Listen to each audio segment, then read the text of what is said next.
തായ്ലൻഡിൽ രാമകഥ ഒരു യുദ്ധകഥയാണ്. അതിൽ ഭക്തിയും അവതാരങ്ങളും അതിൻ്റെ അവതാര ദൗത്യങ്ങളും ഒന്നുമല്ല പ്രധാനം. തമ്മിൽ തമ്മിൽ പോരടിച്ചുകൊണ്ടിരുന്ന രാജവംശങ്ങൾക്കിടയിൽ പ്രവർത്തിച്ച രാമകഥയായിരുന്നു തായ്ലൻഡിലെ രാമകഥ.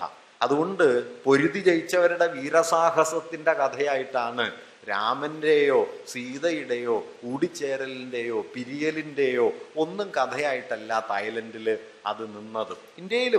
ഇന്ത്യയിലും ധാരാളം പാഠാന്തരങ്ങളുണ്ട് പല പേരുകളിൽ. അങ്ങനെ പല പേരുകളിൽ വാസ്തവത്തിൽ വൈലോപ്പിള്ളി പറഞ്ഞതുപോലെയാണ്, പല വേഷത്തിൽ പല ദേശത്തിൽ പല പല ഭാഷയിൽ നിങ്ങൾ കഥിപ്പൂ എന്നേ രാമായണത്തെക്കുറിച്ച് പറഞ്ഞുകൂടും.